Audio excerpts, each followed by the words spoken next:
जय श्रीमन नारायण। ए पर जे टिप्पणी हम करे जा रहल बा रामानुजदास श्रीमान गट्टू वेणुगोपाल स्वामी जी के द्वारा दिहल गयल बा। अध्याय 18 मोक्ष संन्यास योग श्लोक 33। धृत्या यया धारयते मनः प्राण इंद्रियक्रियाः योगेन अव्यभिचारिण्या धृतिः सा पार्थ सात्विकी। ओम। गीताचार श्री कृष्ण परमात्मा अर्जुन समेत हमनी सबके मोक्ष संन्यास योग सिखा रहल बानी। परमात्मा कह रहल बाड़न, हे अर्जुन, जौन काम शुरू भइल बा ओकरा के तय करे के पड़ी। जौले ऊ पूरा ना हो जाए तौले ओकरा का ना छोड़ल जाए। साथे साथे मन के परिणाम की ओर ना भटकल जाए। मन और इंद्रियन के अविचलित क्रियाशीलता के कायम रखल जाए और मन और इंद्रियन के खाली परमात्मा की पूजा में लगावल जाए, जौन मोक्ष पावे खातिर कहल जाला। अगर ई सब बनल रहे ता एकरा के सात्विक दृढ़ता और सात्विक धृत कहल जाला। ई कह के श्री कृष्ण परमात्मा ई साफ कर रहल बाड़े कि जौन बिना कौनो दूसर इच्छा के शुरू भयल काम पूरा न हो जाला तबले न रुके वाला अटूट मन और दृढ़ संकल्प से श्री कृष्ण परमात्मा की पूजा कहल सात्विक धृत कहल जाला। श्री कृष्ण परमात्मा के उपदेश के ध्यान करके श्रीमन नारायण की पूजा में आपन मन के स्थिर रखे की कोशिश करत श्रीमन नारायण की सेवा खातिर श्रीमन नारायण के प्राप्त के अपन जीवन के उद्देश्य बना के और ही सिर्फ श्रीमन नारायण की शरण लेके श्री कृष्ण परमात्मा के वचन के श्लोक के रूप में जैसन वा वैसे ही दोहरावे के कोशिश करी जा। धृत्या यया धारयते मनः प्राणेन्द्रियक्रियाः योगेनाव्यभिचारिण्या धृतिः सा पार्थ सात्विकी। श्रीमद् भगवत गीता का पूरा सार श्री कृष्ण परमात्मा ने अध्याय 18वें के श्लोक 65 से 70 में 8 काम करे खातिर दिले बाड़े। श्री कृष्ण कहले, हम ओ लोगन से प्रेम करनी जो लोग इन 8 बातन के मान तारे। हम ओ भक्तन के हर तरह से रक्षा करब। श्री कृष्ण परमात्मा के द्वारा बोलल गईल संपूर्ण भगवत गीता सुनला के बाद अर्जुन कहले, करिष्ये वचनम त्वा, जेके मतलब बा कृष्ण मैं वही करब जौन आप कही। यही कारण बा श्री कृष्ण अर्जुन के हर तरह के सफलता आ विजय प्रदान करेले। आई परमात्मा के आपन व्रत देई कि हमनी के ये 8 गौ कर्म के पालन करी जा।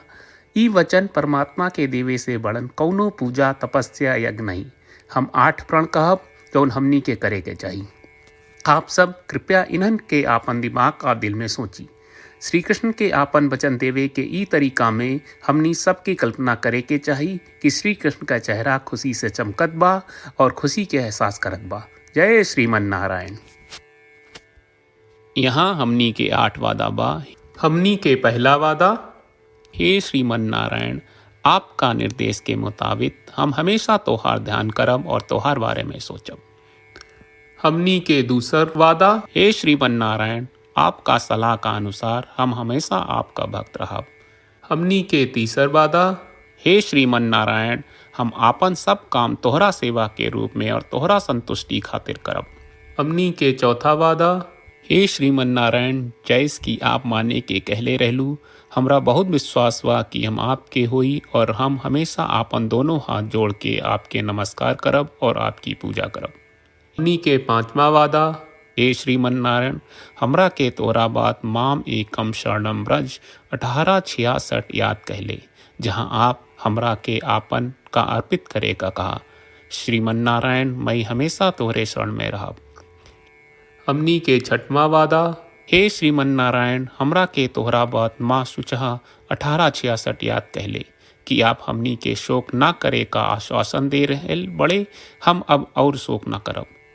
हमनी के 7वां वादा, हे श्रीमन नारायण, आपने हमरा खातिर श्रीमद् भगवत गीता के वितरण करके हम सब के कृपा कहले और आशीर्वाद दहले बा। हम वादा करत बानी कि रोजाना कम से कम एक श्लोक पढ़ब या सुनब।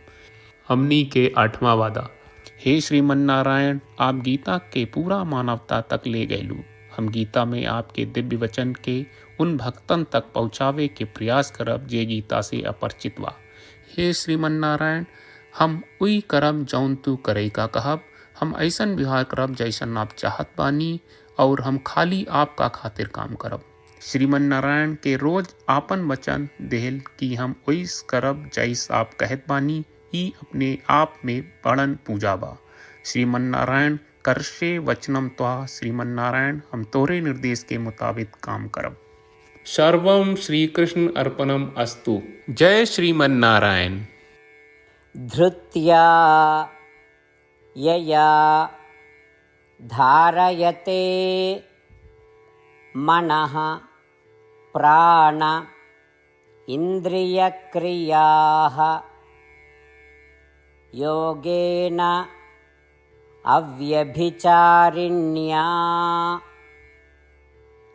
धृतिः सा पार्थसात्विकी। ॐ धृत्या यया धारयते मनः प्राणेन्द्रियक्रियाः योगेनाव्यभिचारिण्या धृतिः सा पार्थसात्विकी।